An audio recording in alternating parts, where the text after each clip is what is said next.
Do you know that moment when you discover your entire life was a lie? I discovered that on a rainy Tuesday in a lawyer's office on Bay Street in Toronto. My husband had died 3 weeks earlier.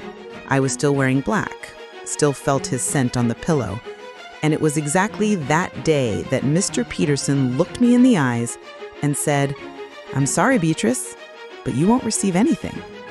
He left everything to Camille Dubois. I didn't know any Camille Dubois, but she apparently knew my husband very well, and the $17 million I thought were mine. My name is Beatrice Caldwell. I'm 65 years old. I built 3 companies from scratch, and I thought I knew everything about loyalty, about business, about the people around me, but I knew nothing. Absolutely nothing. And the worst part? This story isn't about betrayal. I mean, not just about that. It's about something much bigger, much darker. Something that would take me years to fully understand. Something that started long before I met my husband. Long before I became who I am today. Let me go back a bit. I need you to understand who I was before that Tuesday. Before Mr. Peterson, before Camille, before everything fell apart. I met Edward Caldwell in 1982 at a business event at the Royal York Hotel in Toronto. I was 23, he was 28. I was starting my first company, a small boutique in the distillery district. He was already heir to a construction company, but he wasn't arrogant like the other heirs I knew. Edward was different. He looked me in the eyes when I spoke, asked me questions about my plans, didn't try to impress me with his money. And when he proposed to me 6 months later in High Park under that orange sunset sky, I said yes without thinking twice. I was in love. Completely in love. We married in '83. It was a beautiful ceremony at St. James Cathedral. My mother cried. My father gave an emotional speech about how Edward was the son-in-law he always wanted. And I, in a white dress, lace veil, and rose bouquet, believed that was the beginning of my perfect story. That we two would build an empire together. That we'd grow old, holding hands. That I'd never be alone. For 42 years, I believed that. Edward was a good husband. At least that's what I thought.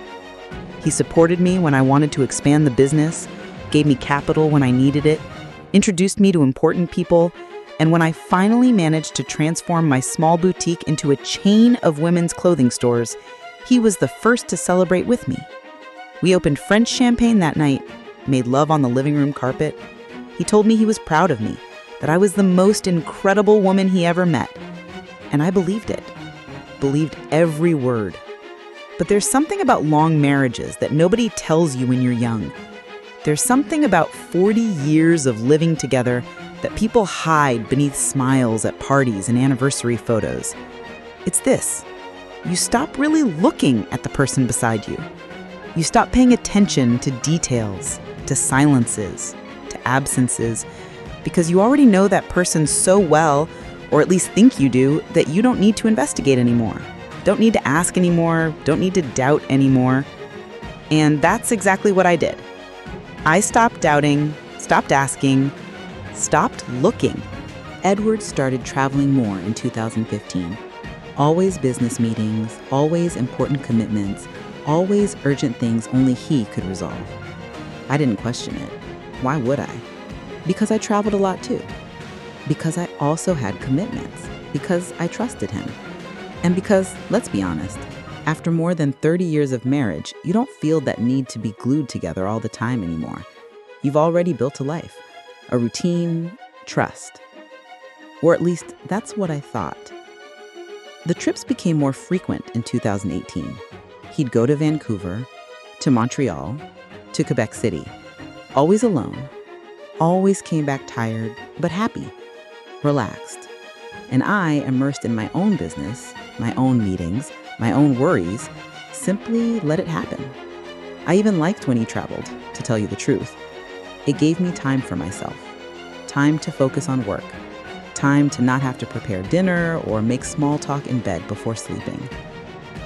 Was I already aware? Was there, deep down, some part of me that already suspected? I keep asking myself that since that Tuesday. I keep replaying memories in my head, looking for signs, looking for clues I ignored. And you know what I find? Nothing. Absolutely nothing. Or maybe I just didn't want to see. Edward died on March 4th, 2025. Massive heart attack. He was in his home office answering emails.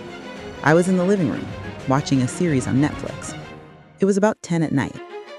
I heard a strange noise, like something heavy had fallen on the floor. I called for him. Nothing. Called again. Silence. And then I went there. He was lying beside the desk, eyes open, mouth half open, still holding his iPhone in his hand. I screamed, called 911, did CPR like those you see in movies, pounding on his chest, begging him to wake up, not to leave me. But he was already gone, no longer there. The paramedic who arrived half an hour later confirmed. Heart attack. Instant death. No pain, he said, as if that were any consolation. The funeral was at Mount Pleasant Cemetery. Hundreds of people came. Business people, friends, distant relatives I didn't even know existed. Everyone crying, everyone saying how special Edward was, how beloved he was, how unfair his departure was. I was numb, floating. It didn't even seem real. I wore a black dress he had given me as a gift on our last wedding anniversary. I thought it was appropriate, thought he'd like it. We buried him on a hot March afternoon. The sun was too strong for a funeral. I threw earth on the casket, said goodbye, returned to an empty house, to an empty bed, to an empty life. And that's when everything started to fall apart.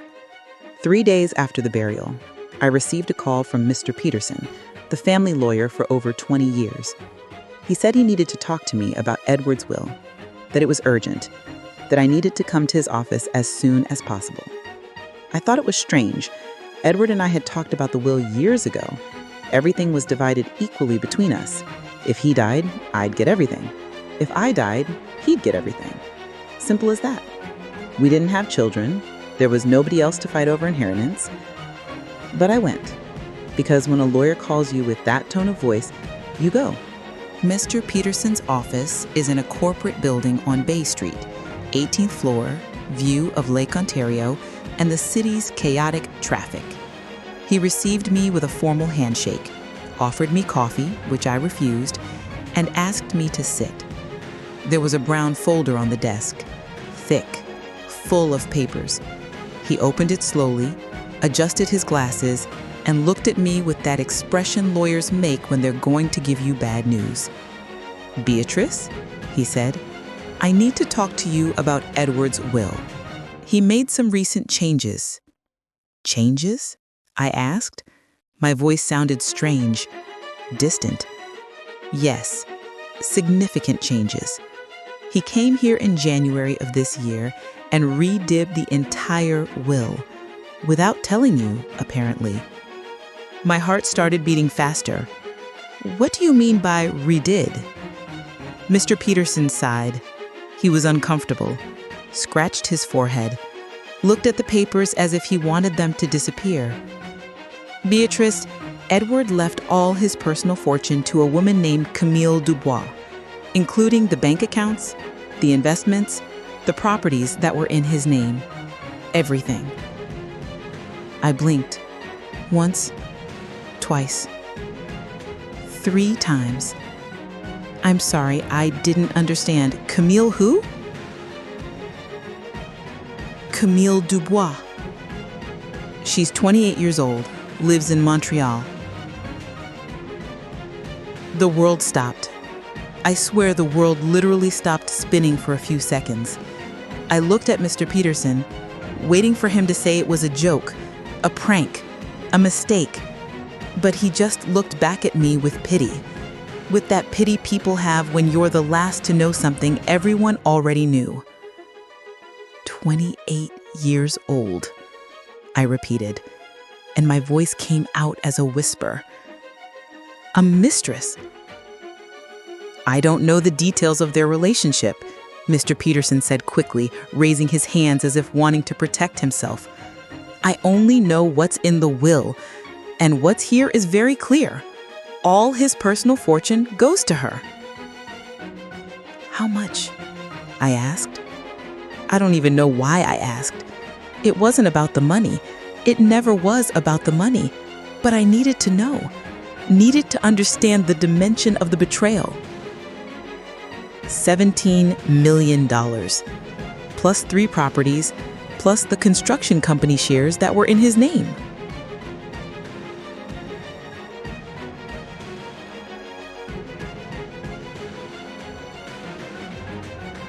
$17 million.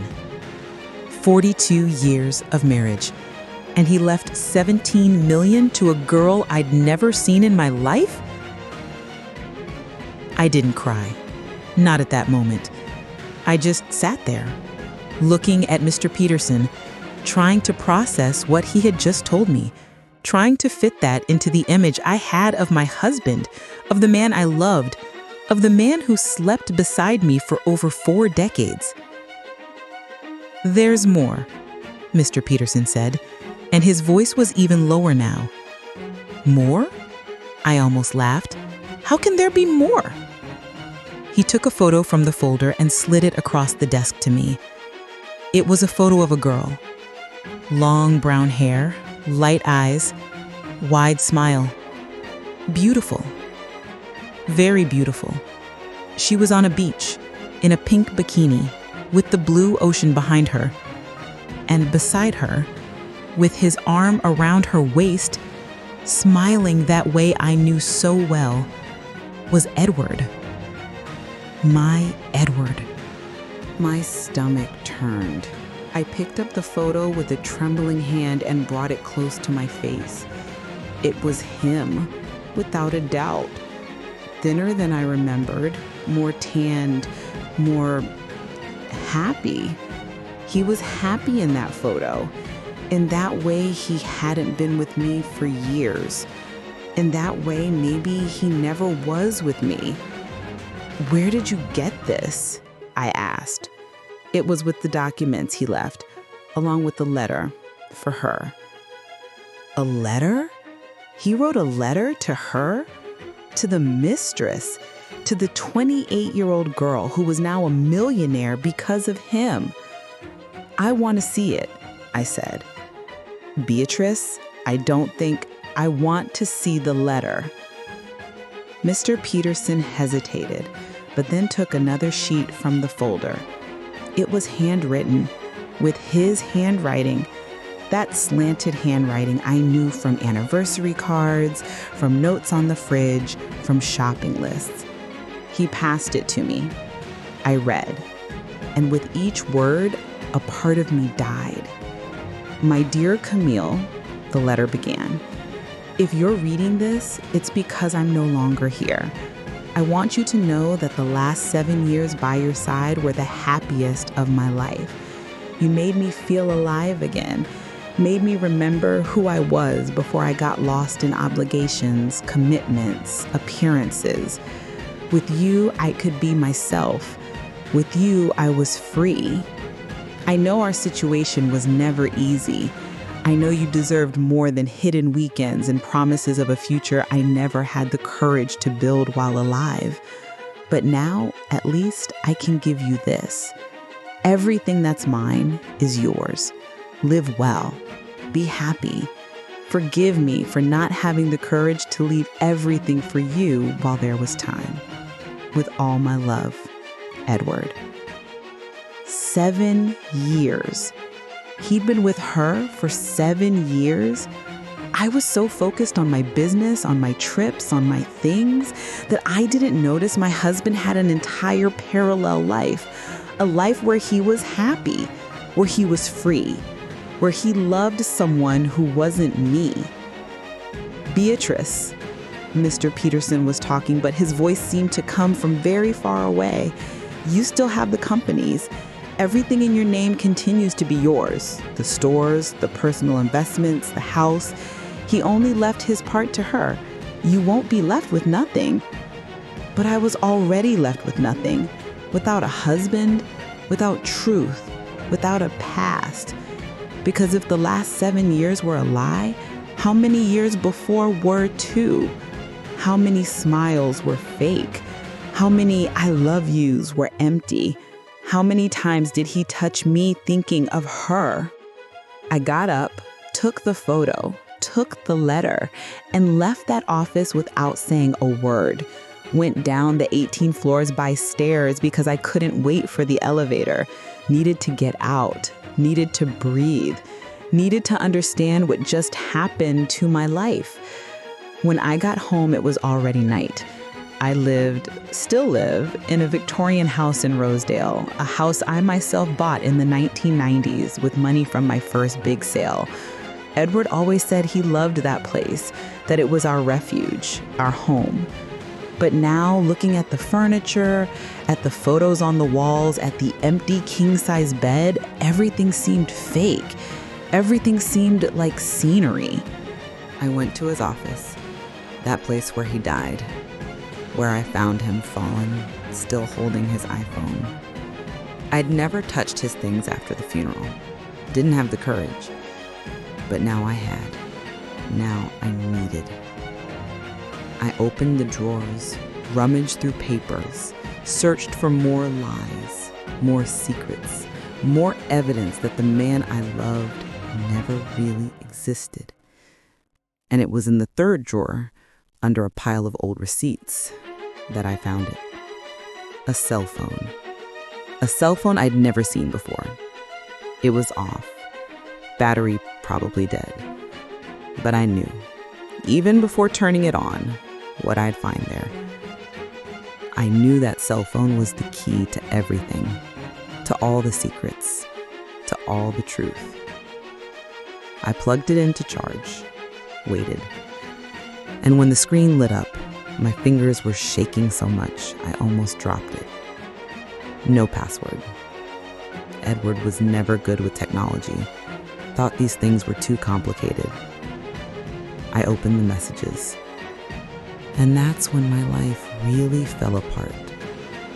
There were hundreds of conversations with Camille. Hundreds.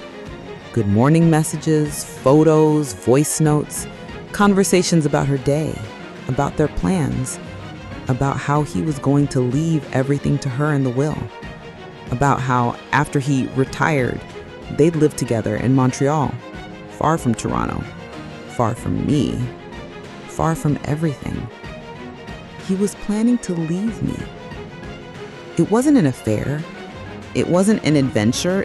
It wasn't something unimportant. He was planning to rebuild his life with her, just waiting for the right moment. Just waiting for what? I don't know.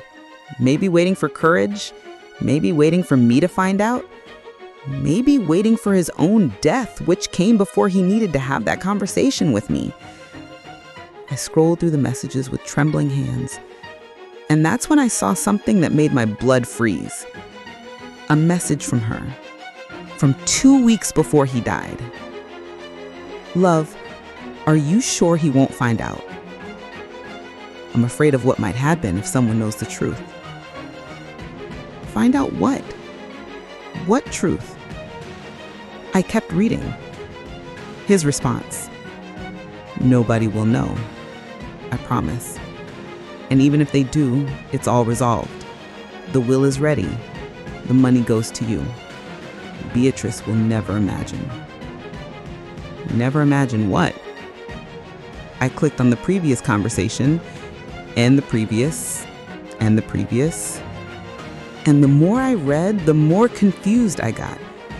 They talked about resolving something, about making sure everything went as planned, about not leaving traces. I wasn't understanding until I saw a message that changed everything. A message from him from 6 months ago. I already talked to the doctor. He'll do what needs to be done. Nobody will suspect anything. It'll seem natural. Doctor? Do what? Seem natural? And then it clicked. Edward didn't die of a heart attack. Someone killed him. My heart raced. I reread the message 3, 4, 5 times, trying to find another interpretation, but there wasn't one. It was clear, obvious. He was planning something with the doctor, something that needed to seem natural. But wait, if he was planning, it means he knew he was going to die?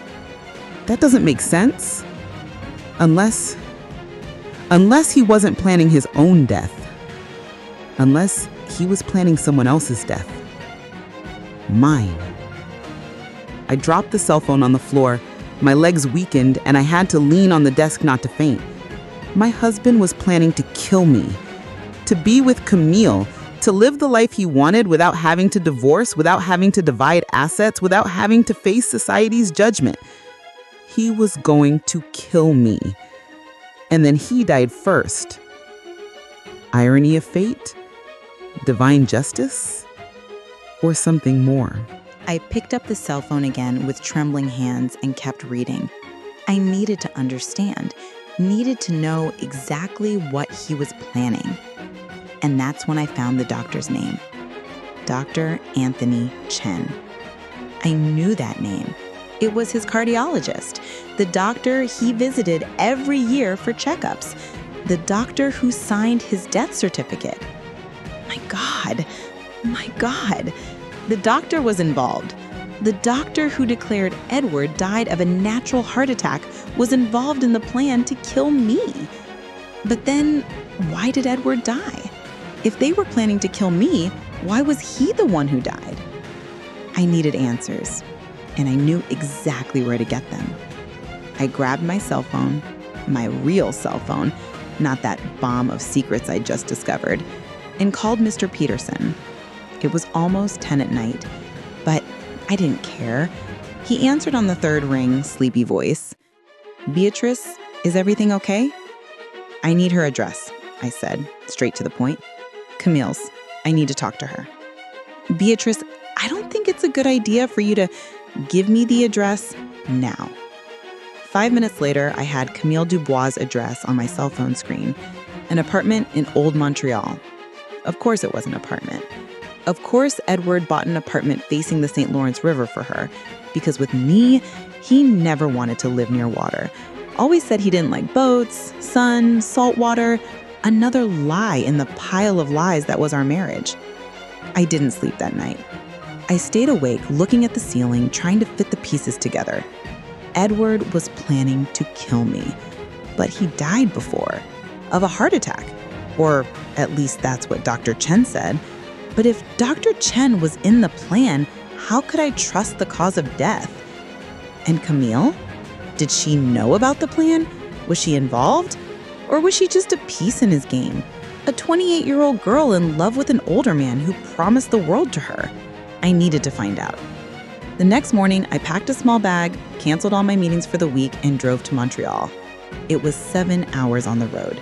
7 hours alone with my thoughts, with my theories, with my anger growing with each kilometer. I arrived in the late afternoon. Her apartment was in a modern building, glass and concrete, with a doorman and security. Of course it had. Edward wouldn't leave his mistress living just anywhere. I parked across the street and stayed there, watching, waiting. I didn't know exactly what I was waiting for. Maybe courage, maybe answers, maybe just confirmation that all this was real. It was almost 6 p.m. when she appeared. Camille Dubois, live and in color. She came out of the building wearing a light white dress, flat sandals, a small bag hanging from her shoulder, brown hair pulled back in a ponytail. She wore sunglasses despite the sun already setting. And she wasn't alone. There was a man with her. A tall, dark-haired man with a well-groomed beard and a linen shirt. He put his hand on her waist. She smiled. They kissed, there at the building entrance, as if they had nothing to hide, as if the man who paid for that apartment hadn't died less than a month ago. My blood boiled. I waited for them to get into a car, a black BMW probably bought with Edward's money, and followed them. They went to a fancy restaurant in Old Montreal, parked, entered holding hands. I waited another 15 minutes and then entered too. The restaurant was one of those expensive places with candles on the tables and waiters in ties. Camille and her boyfriend, or whoever he was, were sitting at a table by the window, laughing, toasting with red wine. She looked happy, completely happy, as if she hadn't just inherited $17 million from a dead man. I sat at a table in the back where I could watch without being seen, ordered a wine I wasn't going to drink, and stayed there, watching, studying, trying to understand who that girl was who destroyed my life. And that's when I heard it. They weren't talking quietly, or maybe they were, but the restaurant was empty enough for me to catch fragments of the conversation. And what I heard made everything make sense. "I can't believe it really worked." Her voice, high-pitched, excited. "I told you it would work. The old man never suspected anything." The old man. They were talking about Edward. "But what if the wife finds out?" Camille asked, and her voice had a tone of concern now. "She won't find out. Chen made sure everything looks natural. Heart attack. Nobody questions." Chen. The doctor. They killed Edward. Camille and this man killed my husband. My head was spinning. I couldn't breathe right. They killed him. It wasn't a natural heart attack. It was murder. And Camille wasn't the innocent mistress in love. She was the killer. But why? If Edward was already leaving everything to her, why kill him? The answer came in the next sentence. "That idiot really thought I was in love with him," Camille said, laughing. Laughing. A 65-year-old man, please. But he had money, and that was all that mattered. 65 years old. Edward was 65 when he died. The same age I am now. "And the best part," the man said, "is that the idiot wife will never imagine. She thinks she was betrayed, that he loved you. She'll die thinking that." They laughed, both of them laughed together, as if another person's pain were a joke, as if my pain were a joke. I got up. My legs were shaking, but I didn't care. I walked to their table. And when I got there, when I stopped right in front of them, I saw the color drain from Camille's face. "Hello, Camille," I said, and my voice came out calmer than I expected. "I think we need to talk." She blinked. Once. Twice. The man beside her frowned, confused. "Who are you?" he asked. "I'm Beatrice Caldwell, the idiot wife."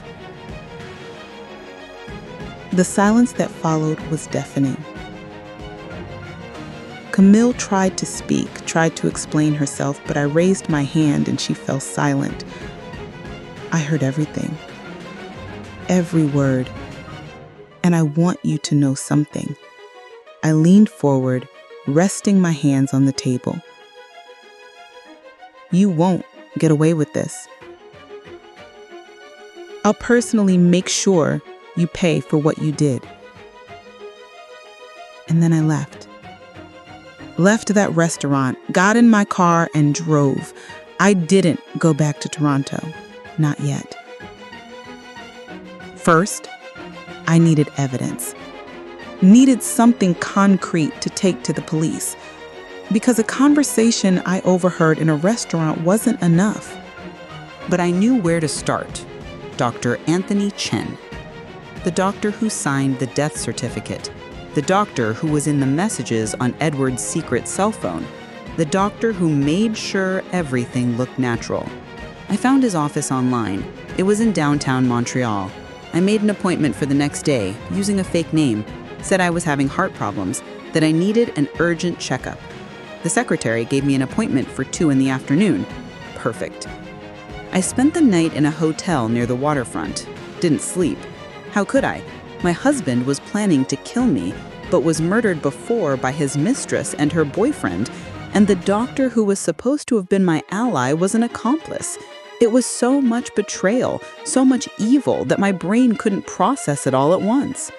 I stayed lying in bed, looking at the ceiling, replaying every conversation I had had with Edward in recent years, each trip he took, each time he said he loved me.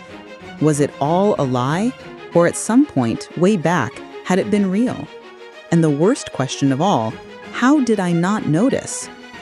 I built 3 companies. I lead over 200 employees. I negotiate million-dollar contracts. But I couldn't notice that my own husband wanted me dead. At 7 in the morning, I gave up trying to sleep. Took a hot shower, dressed in discreet clothes, black pants, gray blouse, hair pulled back in a bun, and went to have breakfast at the hotel restaurant. I wasn't hungry, but needed to keep my energy up, needed to be alert for what was coming. The appointment with Dr. Chen was at 2 in the afternoon, but I arrived at his building at noon. I wanted to observe, see who came in and out, see if I could catch anything before being face-to-face with him. The office was on the 8th floor of an old commercial building. At the door, a golden plaque, Dr. Anthony Chen, Cardiology. Elegant, professional, as if behind that door wasn't a white-coated murderer. At exactly 2 o'clock, I went up. The waiting room was empty, just me and the secretary, a woman in her 40s with a bored expression who barely looked up when I entered. 2 o'clock appointment? She asked, looking at the computer screen. Yes, Martha Williams, the fake name I'd used. You can sit, the doctor will see you shortly. I sat in one of the worn leather chairs and pretended to flip through a magazine. My heart was beating so fast I was afraid she could hear it, that she could notice I wasn't a regular patient, that I was there for revenge. 15 minutes later, the office door opened and he appeared, Dr. Anthony Chen. He was older than I had imagined, must have been in his 70s, gray hair, thick-rimmed glasses, well-pressed navy blazer. He smiled at me with that professional doctor smile who's seen thousands of patients and doesn't care about any of them. Mrs. Williams, please come in. I got up and followed him into the office. It was a large room with a dark wood desk, diplomas on the walls, an examination couch in a corner. It smelled of disinfectant and fear. Please sit, he said, pointing to the chair in front of his desk. So, I saw here that you're having heart problems. I sat, took a deep breath, and then decided to change the script. Actually, doctor, I lied. I'm not having heart problems. I came here because of Edward Caldwell. His smile froze. For a split second, I saw fear pass through his eyes, but he was good, very good. He recomposed his expression almost instantly. Edward Caldwell? The patient who passed away last month? Are you a relative? I'm the widow. Silence. He stared at me, calculating, thinking, deciding what the next move would be. I'm sorry for your loss, he said finally, with that calm doctor voice who's given 1,000 bad news. It was a tragedy. Massive heart attack. Unfortunately, there's not much that can be done when... I know you killed him. The words came out of my mouth before I could control myself. Raw, direct, true. Dr. Chen blinked. Excuse me? I found his cell phone. I read the messages between you. I know you were involved in some plan with him, and I know Camille Dubois and her boyfriend killed him. I heard them confessing last night in a restaurant. He went pale, completely pale. I saw the exact moment he realized he'd been discovered, that the farce was over. I don't know what you're talking about, he stammered, but his voice was shaky now. If you're insinuating that I'm not insinuating anything. I'm stating. You were part of a plan to kill someone. But it wasn't Edward you were going to kill, was it? It was me. He swallowed hard. took off his glasses, cleaned them with a tissue he took from his pocket. He was buying time, thinking about how to get out of that situation. Beatrice, and the fact that he used my real name confirmed he knew exactly who I was since I walked in that room. You don't understand the whole situation. It's not what you think. Then explain it to me. He hesitated, put his glasses back on, looked at the door as if considering running, but then sighed and leaned back in his chair. Edward came to me 7 months ago, said he wanted to rebuild his life, that he wanted to get rid of, well, you, but without divorce. Divorce was too complicated, took too long, was too expensive. He wanted a more definitive solution. My stomach churned, but I kept my face impassive. And you accepted to kill an innocent person for money? It wasn't just money, he said, and for the first time I heard emotion in his voice. I was bankrupt, Beatrice. The office wasn't going well. I had debts, a lot of debts. Edward offered me $2 million to make it look like you died of a heart attack. He'd put the medication in your food, I'd sign the death certificate, and nobody would question. Doctors sign certificates all the time. People die of heart attacks all the time. It was simple. Simple, I repeated, and my voice was icy. Killing someone was simple. He looked away. I'm not a bad man. I just needed the money. But the plan didn't work, did it? Because Edward died before he could kill me. And you know why? Because Camille and her boyfriend killed him first. Dr. Chen shook his head. I didn't know about their plan. I swear I didn't. Edward showed up dead and I panicked. But then I got a call from Camille. She said she knew about our agreement, that she'd read his messages, and she made me a proposal. What proposal? That I sign Edward's death certificate as natural death without asking too many questions, without requesting an autopsy, and in return, she'd give me $1 million from the inheritance she was going to receive. So that's it. The conspiracy had gotten even bigger. Camille killed Edward, but needed a doctor to cover up the crime. And Dr. Chen, already involved up to his neck in dirt, accepted. How did she kill him? Potassium injection, he replied, and his voice was almost a whisper now. Direct into the heart, causes instant heart attack. It's practically impossible to detect if you're not specifically looking for it. And since I signed the certificate saying it was natural death, nobody looked. Potassium. My husband was murdered with potassium injection, and nobody knew. Nobody except me. Do you have proof of this? I asked. He hesitated. I have the messages she sent me on my cell phone, and I have the money. She already transferred part of it. Show me. He took out his cell phone, unlocked it, and showed me the conversation with an unidentified number, but I recognized the writing style. It was hers, Camille, giving instructions, promising money, confirming that the old man wouldn't be a problem. I need you to transfer these messages to my cell phone. If I do that, I'll be arrested. You'll be arrested anyway. The question is whether you'll be arrested as an accomplice to murder or as a man who helped the widow achieve justice. You choose. He looked at me, at the cell phone, back at me, and then sighed. What's your number? 10 minutes later, I had all the evidence I needed. The messages between Dr. Chen and Camille, the bank transfers, everything documented, everything ready to hand over to the police. But before leaving that office, I needed to know one thing. The original plan, the plan to kill me. When was it going to happen? Dr. Chen lowered his head. On your wedding anniversary, 42 years of marriage, Edward was going to prepare a romantic dinner. He'd put the medication in your wine, and you'd die, thinking you were having the perfect evening with the man you loved. Our wedding anniversary would be in 2 months. I was going to die in 2 months, and I wouldn't know, wouldn't suspect, would die happy in the illusion of a love that never existed. The irony was almost funny. Almost. Thank you for your honesty, I said, getting up from the chair. And for what it's worth, doctor, you should have chosen your company better.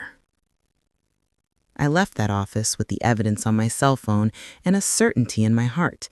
I was going to destroy Camille Dubois and her boyfriend and make sure they paid for everything. Every lie, every manipulation, every drop of blood. I went straight to the nearest police station. It was a rainy Thursday afternoon, and the place was crowded. People complaining about theft, neighbor fights, barking dogs. But I wasn't there for any of that. I was there for murder. When my turn came, I sat in front of a young detective, must have been in her 30s, short hair, tired expression of someone who's seen too much in life. Good afternoon. How can I help you? My name is Beatrice Caldwell. My husband, Edward Caldwell, was murdered 3 weeks ago in Toronto. The death certificate says it was a heart attack, but I have proof it was homicide. That caught her attention. She leaned forward, grabbed a pen. What kind of proof? I showed everything. Edward's secret cell phone, the messages with Camille, the conversations with Dr. Chen, the bank transfers, the recording I'd made of my conversation in the office. Yes, I'd recorded the entire conversation using my cell phone in my pocket, of the doctor admitting the conspiracy. The detective listened to everything, looked at every message, every receipt, and when I finished, she looked at me with an expression mixing impression and concern. "This is very serious," she said. "If all of this is confirmed, we're talking about premeditated murder, medical document falsification, and conspiracy to commit murder. The people involved could get decades in prison." "I know, and that's exactly what I want." She took some notes. "I'll need you to give formal testimony, and we'll have to exhume your husband's body to do a proper autopsy. We'll also need to arrest Camille Dubois and her boyfriend for questioning. Do you know his name?" "No, but I have photos." I showed the pictures I'd discreetly taken at the restaurant the night before. "Perfect. I'll forward all of this to the investigation. It may take a few weeks, but with the evidence you've brought, it's very likely we'll get a conviction." A few weeks. It seemed like an eternity, but I could wait. I'd wait as long as necessary to see those people behind bars. "There's one more thing," the detective said. "Dr. Chen. He confessed everything to you. If he really collaborates, he might get a reduced sentence, but he'll also answer for what he did." Good. Great. Everyone would pay. I left that police station feeling, for the first time since Edward's death, that I had some control over the situation, that I was no longer the ignorant victim. I was the woman who was going to bring justice. I returned to Toronto that night, locked all the doors, closed all the windows, sat on the couch with a bottle of wine and tried to think, process, understand. My cell phone rang. It was Mr. Peterson. "Beatrice, where are you? I tried to call you yesterday, and I'm in Montreal. I discovered who killed Edward." Silence on the other end. "What?" I told everything, every detail, every revelation, every betrayal. And when I finished, Mr. Peterson was speechless. "My God," he finally said. "Beatrice, this is insane. You're saying Camille murdered him?" "Not alone. She has a boyfriend. They did it together." "And the testament? I mean, if Camille is convicted of murder, she can't inherit, right? There's a law that prevents killers from inheriting from their victims." That I hadn't thought of, but he was right. If Camille was convicted, she'd lose the inheritance. All that money would come back to me. But you know what? I didn't care. It was never about the money. Never was. It was about truth, about justice, about making sure my husband, even being a traitor, even having planned my death, didn't die in vain. 2 weeks later, Camille Dubois and her boyfriend I found out his name was Thomas Leclerc, were arrested. The news came out in all the newspapers. Young woman accused of murdering millionaire businessman to get inheritance. Doctor confesses participation in murder scheme. Widow uncovers conspiracy and delivers killers to police. I became a headline, became the brave woman who unmasked the villains. People stopped me on the street to give condolences, to say I was an inspiration, to ask how I'd been strong enough to discover everything. But I didn't feel strong. I felt empty.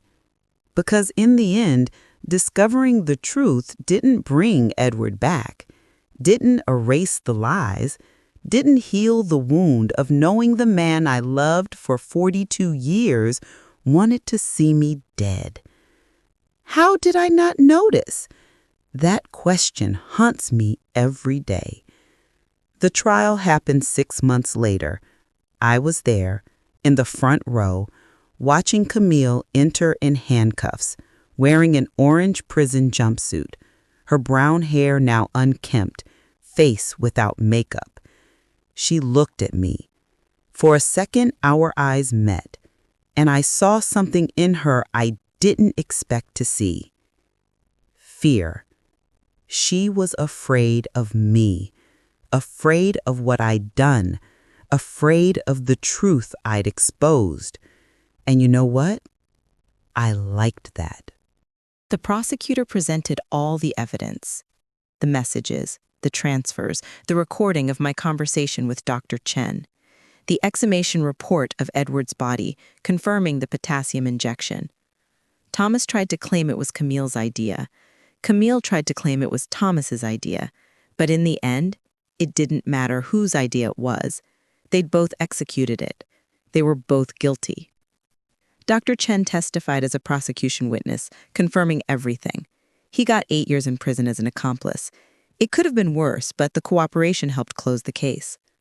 Camille and Thomas were sentenced to 25 years in prison each, without the right to leave before serving at least 2/3 of the sentence. When the judge struck the gavel, I didn't feel relief, didn't feel joy, just felt tired. Tired of carrying all that anger, all that hate, all that pain. I left the courtroom and went straight to the cemetery. Hadn't visited Edward's grave since the burial. Couldn't. But that day, I needed to.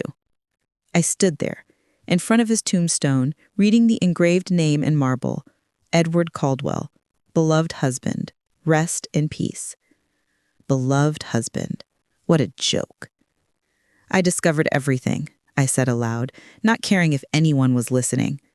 I found out about Camille, about Dr. Chen, about the plan to kill me. And I found out you weren't who I thought, that maybe you never were. The wind blew, making the leaves of the surrounding trees whisper. It seemed like an answer. It seemed like he was saying something I'd never understand. I spent 42 years by your side. I built a life with you, and you destroyed everything. Not because you betrayed me, but because you preferred to see me dead than have an honest conversation with me. Tears ran down my face, the first tears I'd cried since everything started. But you know what's saddest? I still don't know if you loved me at some point. If in the beginning, when we met at that hotel in Toronto, when you proposed me in High Park, if at that moment you really felt something, or if I was always just convenient. Nobody answered, just the wind, just the silence. I wiped the tears and took a deep breath. You lost, Edward. Your plan didn't work. Camille didn't get anything, and I'm still here, stronger than you imagined I could be. I turned my back on the grave and started walking. Didn't look back, didn't need to. That chapter was closed. But there was still one thing, one last thing I needed to resolve. The inheritance. With Camille convicted of murder, Edward's testament was annulled. All the money, all the properties, everything came back to me as the legitimate heir. $17 million, 3 properties, the construction company shares. Everything. Mine now, legally, legitimately mine. Mr. Peterson called me to his office to sign the final papers. Everything yours now, Beatrice, legally, legitimately yours. I looked at the documents, at all those zeros in the bank accounts, at the addresses of the apartments Edward had bought for Camille with our money. And then I had an idea. Mr. Peterson, I want to donate everything. He almost choked on his coffee. Excuse me? What? Edward's inheritance. I want to donate it. All the money, all the properties. I want to create a foundation for women victims of domestic violence. Women who were betrayed, manipulated, abused. Women who need to start over. He looked at me as if I'd gone crazy. Beatrice, that's $17 million. Are you sure about this? Absolutely. I don't want that money. It's dirty, stained with lies. But I can transform it into something good, something that really helps people. And that's exactly what I did. I created the Beatrice Caldwell Foundation, bought shelters for women in vulnerable situations, financed therapy, professional courses, legal aid, transformed the blood-stained inheritance into hope. And you know what happened? I found my purpose. For 42 years, I defined my life by my marriage, by my husband, by society's expectations of me as a wife. But now, at 65, free from lies and free from chains, I finally discovered who I was. I wasn't Edward's wife. I wasn't Camille's victim. I wasn't the successful businesswoman hiding loneliness behind meetings and contracts. I was Beatrice, just Beatrice, and that was enough. 6 months after the conviction, I received a letter. It was from Camille, written from prison. At first, I didn't even want to open it, but curiosity won. The letter said, "Beatrice, I know you'll never forgive me, and I'm not asking for forgiveness, but I need you to know something. Edward wasn't planning to kill you. He was planning to run away with you, leave the country, start over. The messages you saw on his cell phone were about getting me out of the way, not you. I found out, and that's why I killed him first. You were never the target. I was, and I did what I needed to do to survive, just like you did." I reread the letter 3 times, 4, 5, and then I realized she was lying. Or wasn't she? I went back home, got Edward's secret cell phone, which I'd kept in a drawer and sworn never to look at again, and started rereading the messages, with more attention this time, looking for details I'd ignored the first time. And that's when I saw it. There was a message I hadn't paid attention to before. A message from Edward to Dr. Chen from 8 months ago. "Doctor, change of plans. It's no longer Beatrice. It's Camille. She found out too much. She's making threats. I need you to prepare everything as we discussed, but for her. I'll make it seem like everything's normal, that I still love her until the right moment comes." My blood froze. Edward wasn't planning to kill me. He was planning to kill Camille, and she found out and killed him first. All this time, all this hate I felt for him, all that betrayal I carried, and he never wanted to hurt me. He got involved with the wrong person, fell in love with the wrong person, but in the end, he'd chosen to get rid of her, not me. Does that change anything? I don't know. Because even if Edward didn't want to kill me, he still betrayed me, still lied to me for 7 years, still was willing to take another person's life to protect his own lies. He wasn't the villain I thought he was, but he also wasn't the hero. He was just a man, a weak man, a man who made terrible choices and paid the ultimate price for them. And me? I was the woman who survived, who discovered the truth, who transformed tragedy into something bigger. I sat on my house's porch with Camille's letter in one hand and a glass of wine in the other, and looked at Toronto illuminated below. I was 65 years old, the same age Edward was when he died, the same age he planned to kill his mistress, the same age I discovered my entire life had been a lie. But unlike him, I was still alive, still had time, still had purpose. And you know what's most interesting? After everything that happened, after all the revelations, all the betrayals, all the lies, I finally felt free. Free to start over, free to be who I always wanted to be, free to write my own ending. Because this story isn't about Edward. It's not about Camille. It's not even about the money. This story is about me, about Beatrice Caldwell, the 65-year-old businesswoman who lost everything and discovered that, in the end, all she really needed was herself. I finished. So, you there listening to me, you who maybe is in a long relationship, you who blindly trusts the person beside you, let me ask you a question. Do you really know who sleeps in your bed? Do you really know what goes through the head of the person you love? Because I thought I knew. 42 years, and I knew nothing. I'm not saying you should live in paranoia. I'm not saying you should distrust everyone. But I'm saying this: pay attention to details, to changes, to silences. Because sometimes what we don't see is more important than what we see. And if you discover you were betrayed, if you discover everything was a lie, breathe, cry, feel the pain, but then get up. Because you're stronger than you imagine, more capable than you think, and your worth never depended on another person recognizing it.